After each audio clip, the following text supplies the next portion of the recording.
According to the National Electrical Code, there must be a readily accessible disconnect means at the point where the electrical service enters the building. This disconnect means must be capable of interrupting all power conductors to the building. The main breaker located at the pole outside of the house acts as the disconnect means for the electrical service entering the house. It is capable of interrupting all power conductors to the building and is readily accessible from outside. If an electrical panel is installed inside the house with its own main breaker, the following must be considered. Firstly, the main breaker in the inside panel must be the same size or smaller than the main breaker at the pole. Secondly, the inside panel must provide circuit protection for the branch circuits in the house. The NEC does not require an additional disconnect means when using a main breaker at the pole and an inside panel with its own main breaker. However, some jurisdictions may have local codes that require an additional disconnect means at the point of entry. Given that the main breaker at the pole meets the requirements for a disconnect means at the point of entrance, installing another disconnect when entering the house is not necessary unless required by local codes. In simpler terms, the primary purpose of a disconnect means, typically a main breaker, is to provide a way to quickly and safely shut off all electrical power to a building or a specific circuit. This is crucial for safety during maintenance, repairs, or in emergency situations. The National Electrical Code, or NEC, sets the standards for electrical installations to ensure safety. One of the key requirements is that there must be a readily accessible disconnect means at the point where the electrical service enters a building.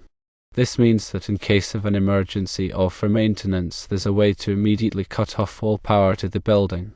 If a main breaker is installed at the utility pole outside the house, this can serve as the primary disconnect means. It is readily accessible being outside the house, and it can interrupt all power conductors coming into the building. Now consider a scenario where there's also an electrical panel with its own main breaker installed inside the house. In this case, some considerations come into play. The size of the main breaker inside the house should be equal to or smaller than the main breaker at the pole. This ensures that the breaker at the pole will trip first in case of an overload, protecting the wiring and equipment inside the house. The electrical panel inside the house must also provide proper circuit protection for all the branch circuits. This is typically achieved through the use of circuit breakers or fuses for each individual circuit, preventing overloads and short circuits. According to the NEC, having a main breaker at the pole that serves as the primary disconnect means and an additional main breaker inside the house doesn't necessarily mean that an additional disconnect is required at the point of entry inside the house. The pole breaker already fulfills the requirement of having a readily accessible disconnect to interrupt all power to the building. However, it's crucial to be aware that local codes and regulations can vary from place to place. Some jurisdictions may have their own specific rules that require an additional disconnect means at the point where the electrical service enters the house, even if there's already a main breaker at the pole. It's always recommended to check with the local authorities or a qualified electrician to ensure compliance with all applicable codes. If the main breaker at the pole meets the requirements for a disconnect means at the point of entrance, then installing another disconnect inside the house may not be necessary unless specifically required by local codes. In summary, the NEC requires a readily accessible disconnect means at the point of entry, which can be satisfied by a main breaker at the pole. The inside panel should have a main breaker of equal or smaller size and provide circuit protection. While the NEC doesn't always require an additional disconnect inside, local codes might, so it's essential to verify local regulations. To further clarify, let's delve into some specific scenarios and technical details. Consider a situation where the main breaker at the pole is rated at 200 amps. In this case, if you install an electrical panel inside the house, the main breaker in that panel should be rated at 200 amps or less. This ensures that the outside breaker will trip first in case of a major overload, protecting the wiring between the pole and the inside panel. For the branch circuits within the house, each circuit should have its own appropriately sized breaker. For example, a standard 15 amp circuit is typically used for general lighting and receptacles, while a 20 amp circuit might be used for kitchen appliances. Larger appliances like electric stoves, dryers, or air conditioners will require dedicated circuits with high amp ratings, such as 30 amps, 40 amps, or even 50 amps, depending on their power consumption. The purpose of these individual circuit breakers is to protect each circuit from overloads and short circuits. If too much current flows through a circuit, the breaker will trip, cutting off the power and preventing damage to the wiring or connected equipment. In some cases, a surge protective device, or SPD, might be installed in the electrical panel to protect sensitive electronic equipment from voltage spikes and surges. This is particularly important in areas prone to lightning strikes or power grid fluctuations. Regarding the placement of the electrical panel inside the house, it's generally recommended to locate it in a dry, accessible area, such as a utility room or a basement. The panel should be mounted securely to the wall and should be easily accessible for maintenance and repairs. It's also important to ensure that there's enough clearance around the panel to allow for safe operation and maintenance. The NEC specifies minimum clearances for working space around electrical equipment.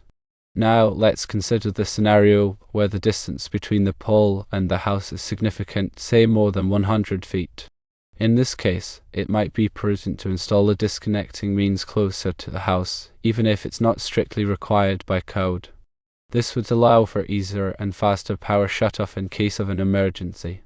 This additional disconnect could be a simple non-fuse disconnect switch, or it could be another breaker panel with a main breaker.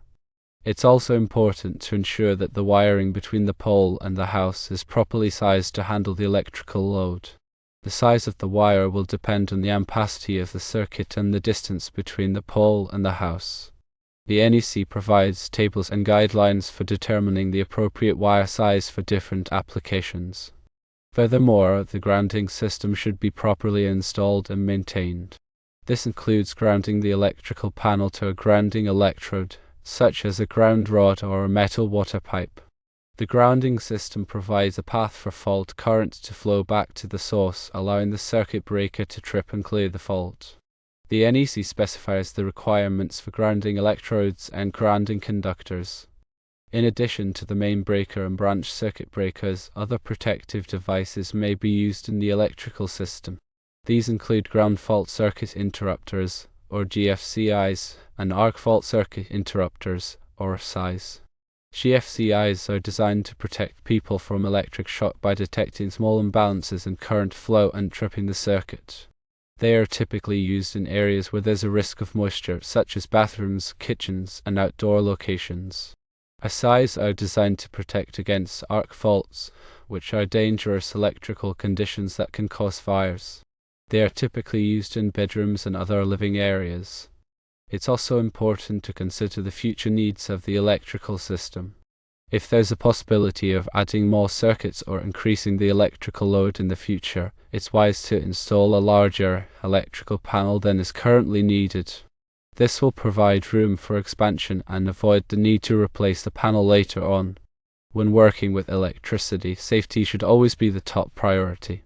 It's recommended to hire a qualified electrician for any electrical work that involves working with live wires or making connections in the electrical panel. A qualified electrician will have the knowledge, skills, and experience to perform the work safely and in accordance with the NEC and local codes. If you're not comfortable working with electricity, it's best to leave it to the professionals. Electricity can be dangerous, and improper wiring can lead to electric shock, fire, and other hazards. In summary, the NEC requires a readily accessible disconnect means at the point of entry, which can be satisfied by a main breaker at the pole. The inside panel should have a main breaker of equal or smaller size and provide circuit protection.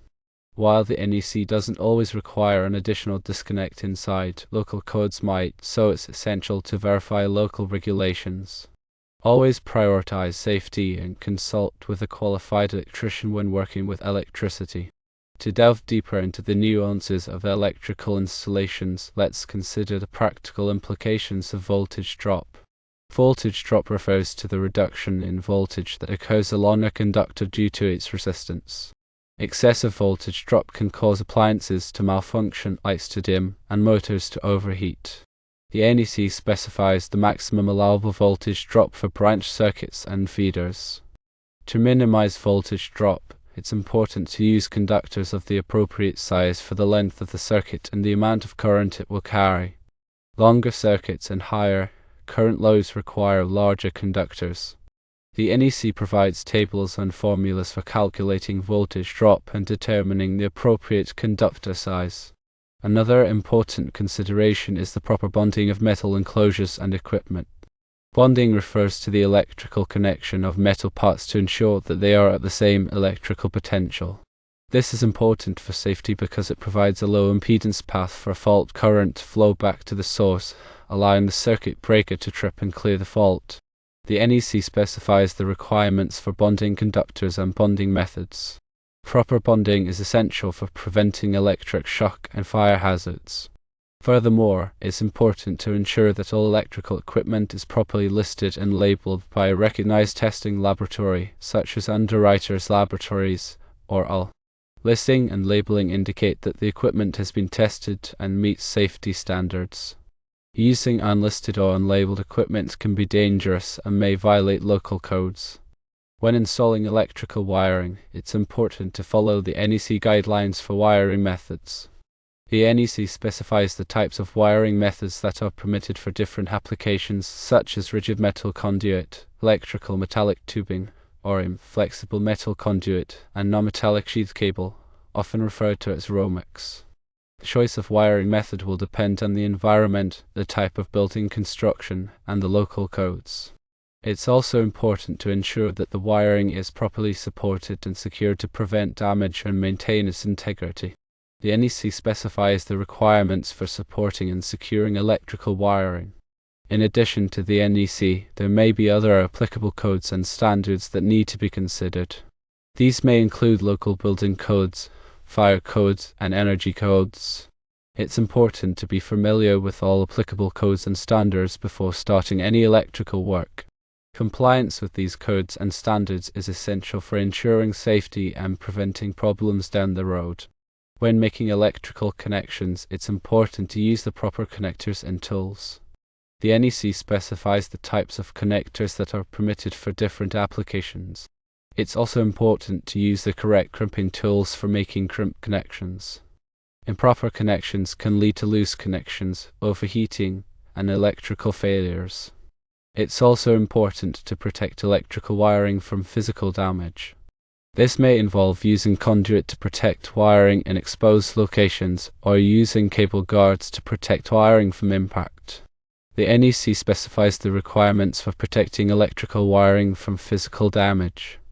In areas where there is a risk of explosion or fire, such as in chemical plants or grain elevators, it's important to use explosion-proof electrical equipment.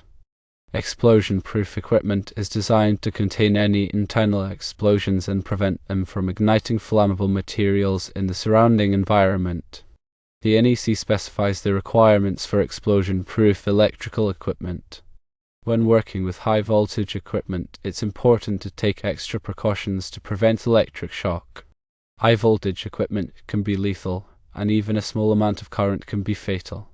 It's important to use insulated tools, wear rubber gloves, and follow proper lockout/tagout procedures. The NEC specifies the requirements for working with high-voltage equipment.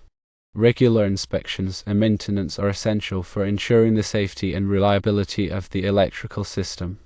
Electrical equipment should be inspected regularly for signs of damage, wear, or corrosion. Loose connections should be tightened, and damaged equipment should be repaired or replaced. The NEC recommends that electrical systems be inspected by a qualified electrician on a regular basis. In summary, the NEC requires a readily accessible disconnect means at the point of entry, which can be satisfied by a main breaker at the pole. The inside panel should have a main breaker of equal or smaller size and provide circuit protection. While the NEC doesn't always require an additional disconnect inside, local codes might, so it's essential to verify local regulations. Always prioritize safety and consult with a qualified electrician when working with electricity. Remember to consider voltage drop, bonding, listing and labeling, wiring methods, and other applicable codes and standards. Regular inspections and maintenance are essential for ensuring the safety and reliability of the electrical system.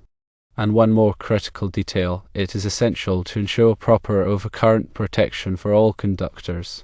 Overcurrent protection devices such as circuit breakers and fuses are designed to protect conductors from overheating due to excessive current flow. The NEC specifies the maximum allowable current for different sizes and types of conductors. The overcurrent protection device must be sized appropriately for the conductor it is protecting. If the overcurrent protection device is too large, it will not protect the conductor from overheating. If the overcurrent protection device is too small, it will trip unnecessarily. The NEC also specifies the requirements for the location and accessibility of overcurrent protection devices. Overcurrent protection devices must be readily accessible and located in a safe place where they will not be exposed to physical damage or moisture. They must also be clearly labeled to indicate the circuit they protect. Proper overcurrent protection is essential for preventing electrical fires and ensuring the safety of the electrical system.